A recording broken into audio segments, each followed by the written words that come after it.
Greetings, fellow Civ players. So the new DLC just dropped, in which they finally gave us some new content. The last patch was, I think, March.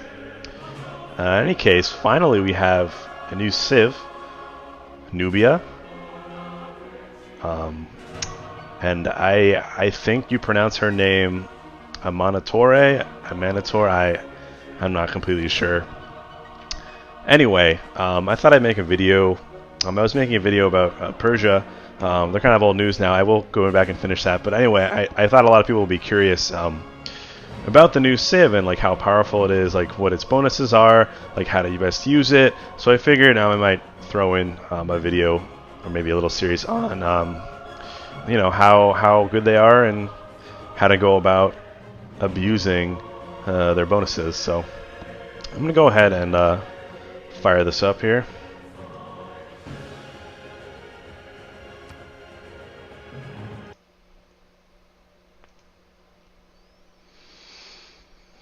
So I'm actually going to mute it. Apologies if you wanted to listen to her intro.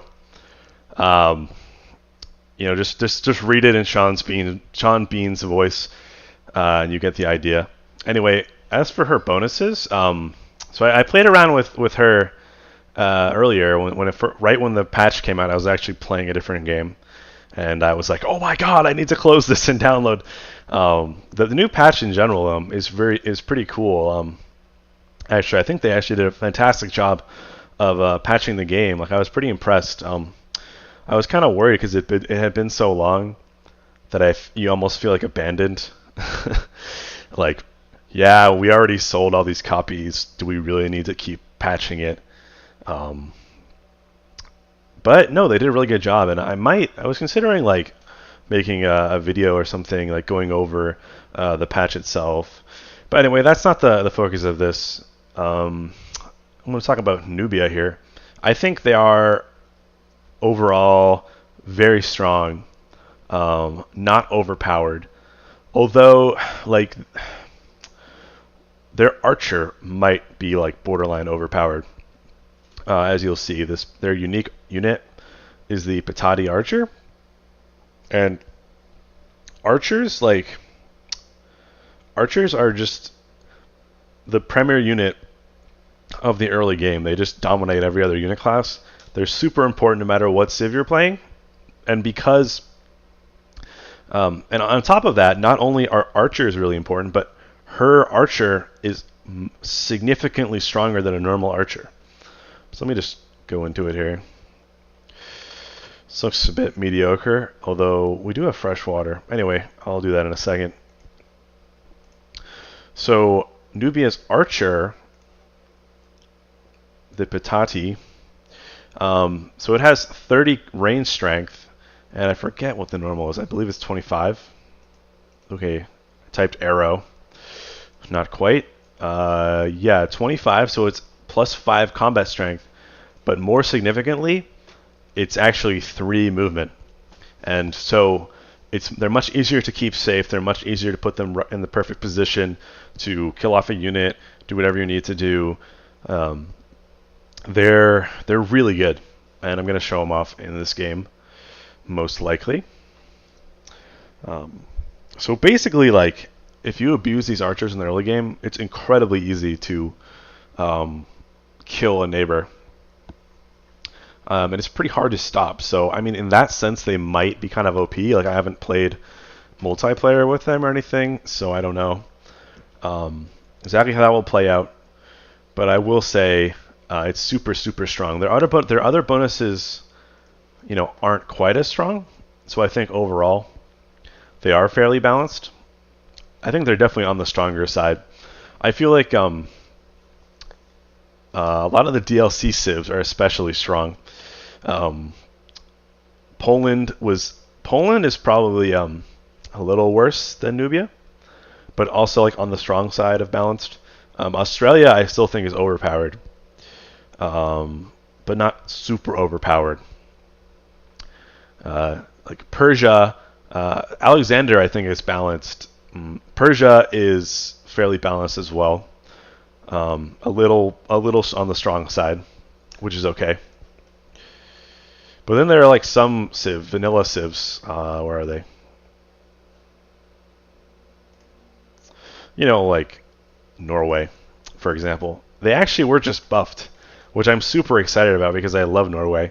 But ultimately, like their bonuses are very specific, and they just really have nothing on some of the more powerful civs, like Australia. And I think Nubia's bonuses are always applicable, so I would put them at a higher tier. Because you're always going to have archers no matter what you're doing. And in this case, it's very easy to abuse the archers no matter what your overall plans are. Anyway, before I jump into actually doing things, I did want to briefly mention or touch on these abilities. Her leader ability, Kandake, I don't know, of Muroi. I see some dots on that E. Anyway, plus 20% production towards districts, and it is good. It's maybe not quite as good as like you think the first time you read it. Yes, districts are important. They're really important. You're always going to build them. They're powerful. You build them many times in many cities. But the thing is, it's kind of like, yes, you build a lot of them, but you just you queue it up. It's like 8 turns or whatever, and then it's done. So it's not. If it was like towards all districts and all buildings in the districts, that would be like brokenly strong. But actually, like you build a commercial hub, for example, it's like I forget how much production, 100 or something. Okay, that's like a few turns fast. Bam, that's it. And then you build the trader, which is more important. You build the market, etc. So it's really not quite like it's small. It's small but consistent because you're always going to build districts. Now that said, this other aspect, the plus 40%, that's where we're getting into something that's like pretty sick. Like 40%, that's of anything. Production is absurd. And I can show you. I can show like how the Nubian pyramid works. Our capital, in fact, has an opportunity to take advantage of that, so I can show that off a little bit. Yeah. So overall, pretty solid. So their Civ ability Ta Seti is also pretty good, quite good, I would say. Plus 50% production towards all ranged units. All ranged units gain plus 50% combat experience. That's super helpful in the early game. It's pretty meaningless in the late game because you don't tend to use ranged units that much. Mainly because for some reason, well, there's a few reasons. Like you have like really powerful cavalry, so you can just like gun down everything. The biggest reason is like machine guns are one range, and so they actually aren't really ranged units. They're more like melee units that can like attack for free and then fight on defense, if that makes sense. So it's almost like you don't really need machine guns at that point because you're going to have planes, you're going to have powerful cavalry, you're going to have siege units. So they basically serve as your like longer range initiation. So you don't really need range units in the late game. But obviously this bonus is meant to synergize with their unique unit, which is super powerful. So ultimately it does give quite a strong boost in the ancient era and the classical era and medieval era, all the way up to like through field cannons. But once you get to machine guns, you don't really use machine guns that often. So that's just my opinion. I don't tend to use machine guns. Maybe you play a little differently than me, but I find in single player that I just don't use them too much. Anyway, moving on. It's nice, especially strong in the early game if you're rushing with the archer. Mines over strategic resources provide +1 production. So this is interesting. So I'm going to hold out on deciding on this for 2 reasons.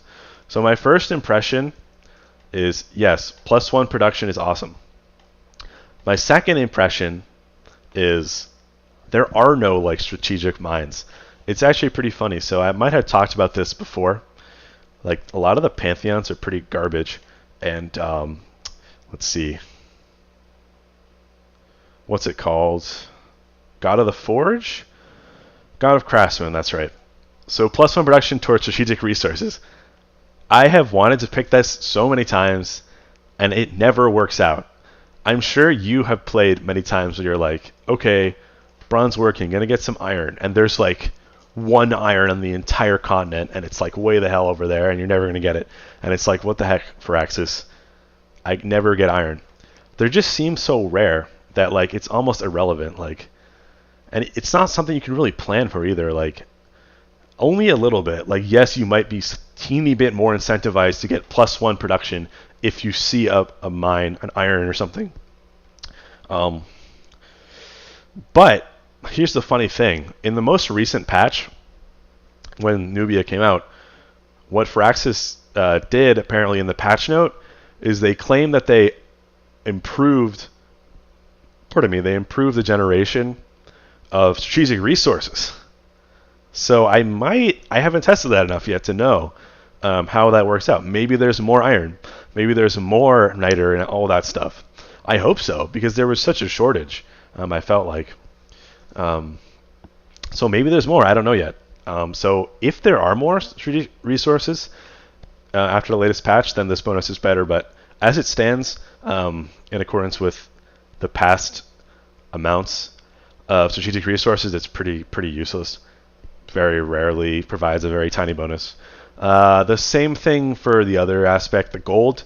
Gold is nice. +2 gold is about equal to like less than 1 production, something like that, like 0.8 production. So it's no big deal.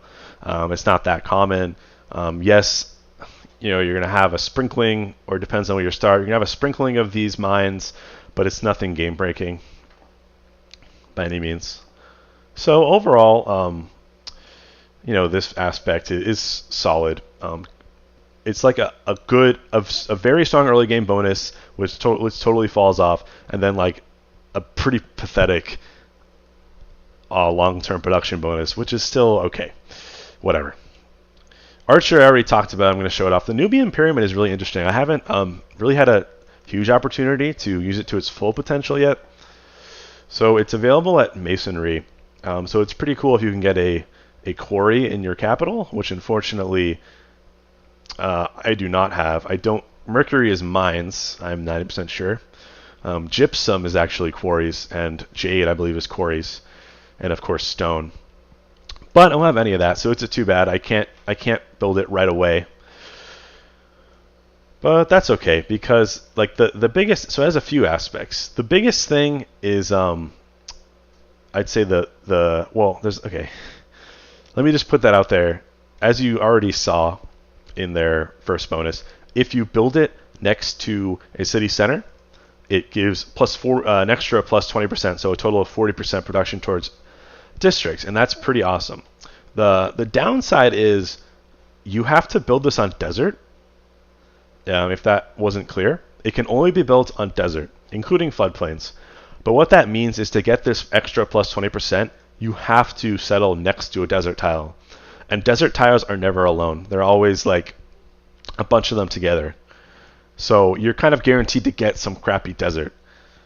But maybe you can take advantage of that using your pyramids, and maybe it's worth it. Like in this case, yes, I have some desert, but I have plenty of other tiles.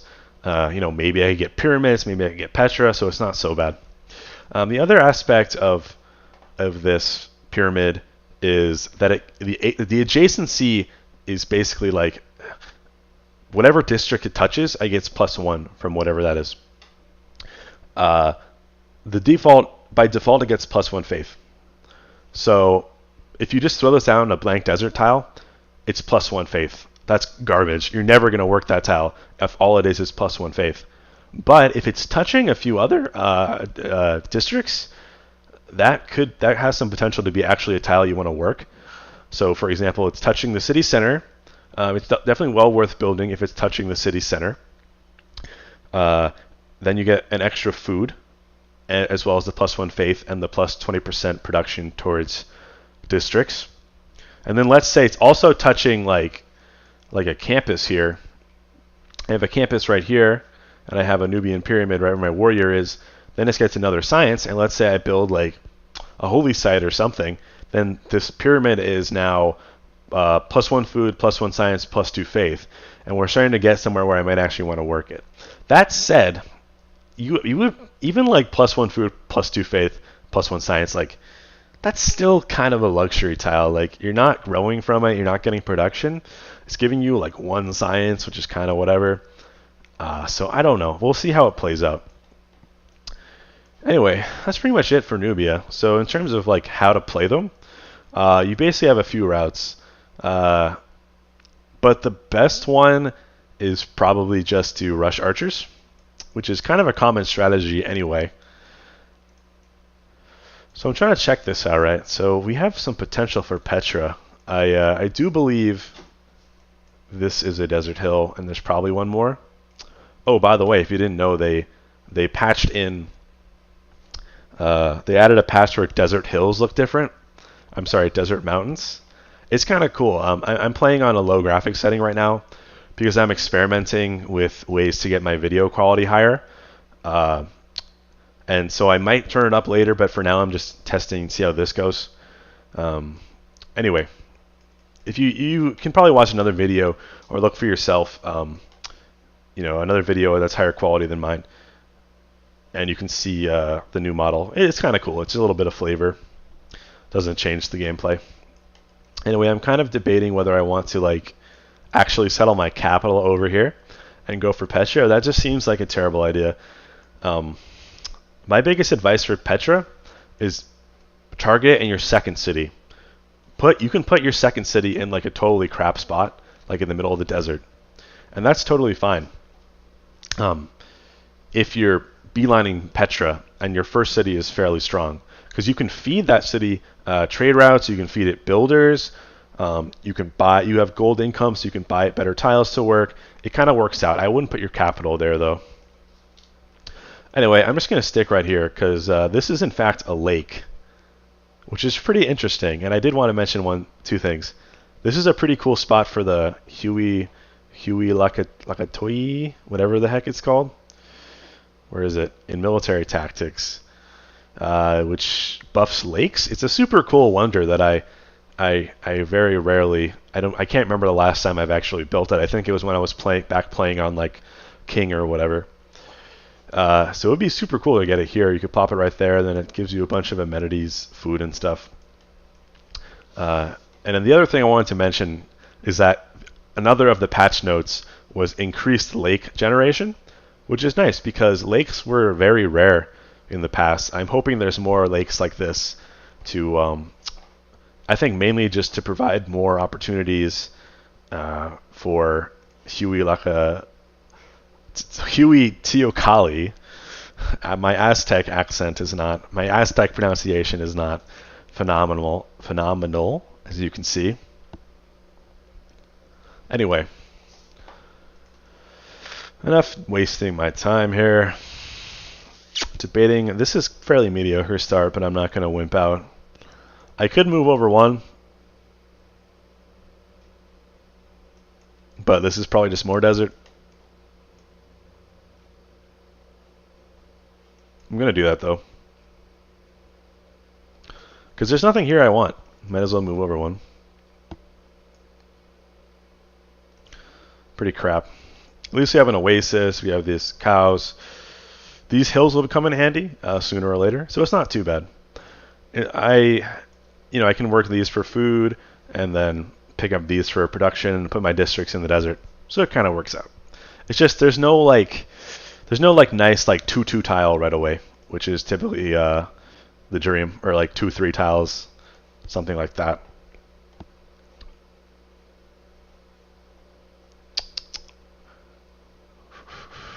Scout, of course. So first tech, I might say mining. I'm a little torn.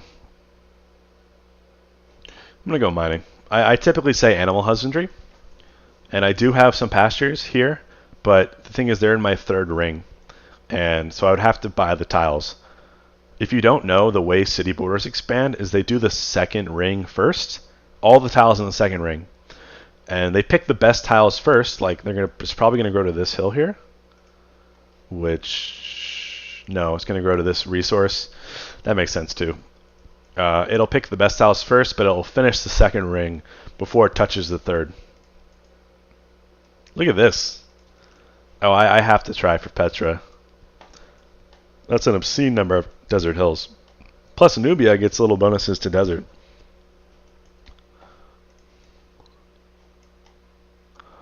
Anyway, as for my early game strategy, it kind of depends on where my neighbors are, what my terrain is. That's why it's super important to always build scouts, at least one. Usually two, though, is what I recommend. So I'm a little worried. I don't know. I don't want this guy getting stuck in the hills. Looks like it gets flat over there. That's what I want to see. Probably going to stick a city right here and try to like feed its way, feed it Petra basically.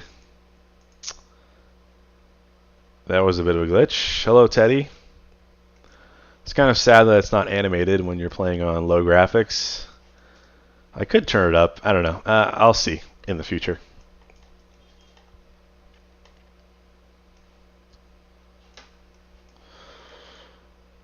So he's not very close, but he's not too far. My biggest, I don't think he's close enough to attack me. You know, I actually was stupid. I wasn't paying close enough attention. Okay, so I saw his city, which means he has not seen mine, which is good. Because you don't want the Deity AI to know where you are in the very early beginning of the game.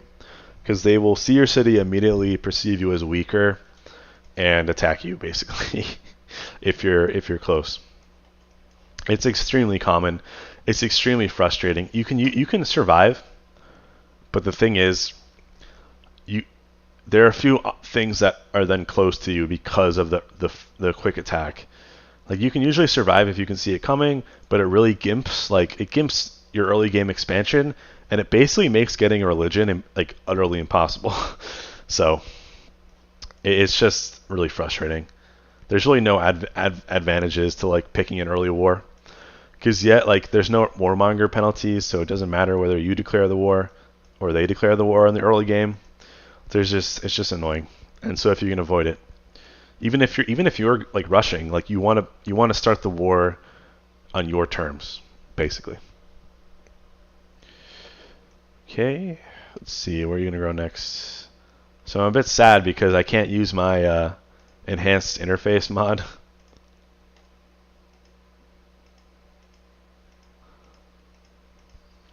Because the patch just came out and they have to update the mod.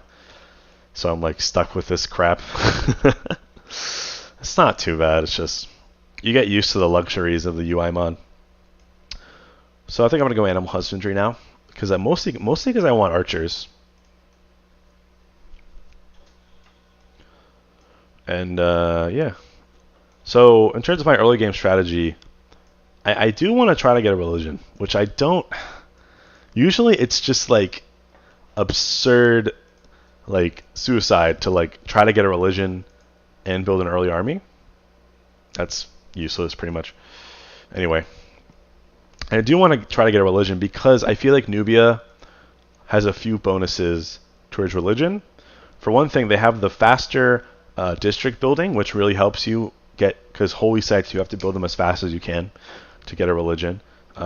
B, they get extra faith from pyramids, their Nubian pyramids. And C, a more subtle bonus to religion for Nubia is because they have a desert start bias. Like as you can see, I'm getting a tons of desert. I'm actually like I could take advantage of desert folklore, which is usually a pretty garbage pantheon, because typically like okay, you might see a little bit of desert, but the entire rest of your empire is like no desert.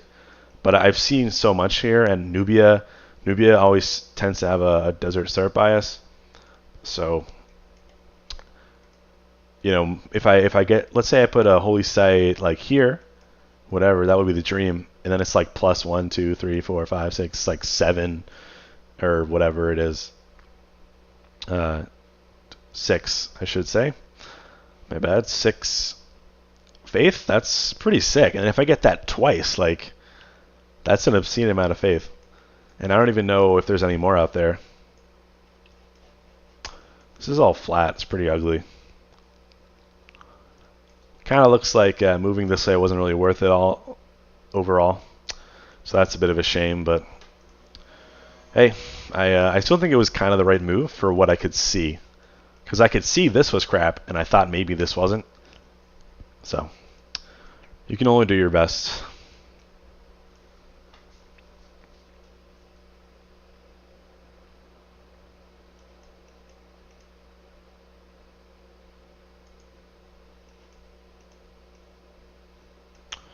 So I'm going to loop this warrior back around. It's important to scout. It's kind of hard. Like, it's really important to scout with your first warrior, but at the same time, it's really important to bring him home pretty fast.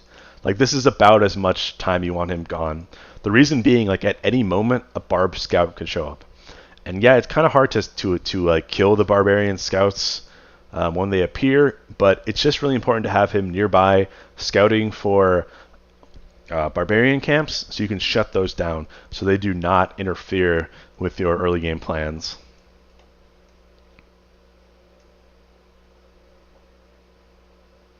So as for my build order, I don't usually build a slinger actually. I usually build like 2 scouts. The reason I'm building a slinger, and sometimes I build a slinger, is because like a slinger is kind of like a pseudo scout. Like, yeah, it's much slower, but you can use it to scout. Like here, for example, if it's flat, it doesn't really matter whether it's a scout or a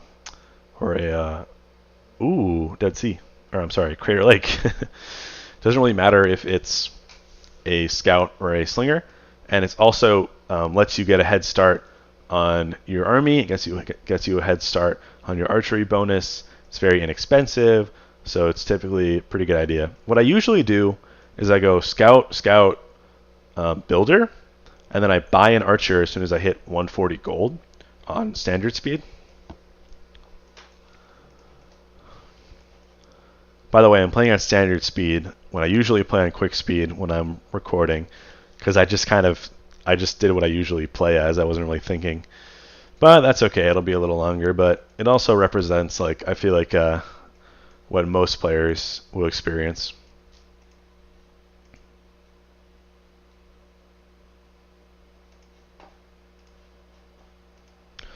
First policies, I'm not going to pick God King. Normally, if you're not going to get a religion, I'd say pick God King. But because we're going to build holy sites, we're going to get a Pantheon fairly soon anyways, so might as well just get urban planning. No rush. The reason I picked Discipline is because I'm going to be scouting with a slinger. I bet there's a barbarian camp somewhere down here. So I just want... A slinger has 5... Well, you can't queue, right? A slinger has... I can't even pull it up. A slinger has 5 melee strength, which means he just gets butchered by most other early game units. And so I just, in case he stumbles into like a barbarian warrior, or worse, like a spearman, I want him to be able to survive and perhaps fight back and get a kill. It also, yes, recon is really good for scouts, but at the same time, it helps keep your scouts alive. Ooh, interesting. So I got a boost for archery without needing to actually get a kill with the slinger. So if I only had gotten that a little bit earlier, I could have just built a second scout and just used that instead. But it's okay. I made the best decision that I could. It's important to queue up astrology, of course, if you're going for an early religion, which I most certainly am. It's a shame I can't get a Nubian pyramid particularly fast. Basically what I'm going to be doing is builder, settler, holy site. And then my first expansion will immediately, probably immediately build a holy site, possibly another builder. Gandhi is close. Never mind, he's just wandering far away from home. So this is also an enticing Petra spot. I didn't mean to waste his movement, but I actually really want to check out down here. because I'm actually debating on this being Petra instead. So I just want to get a little more territory. Sorry, a little more information.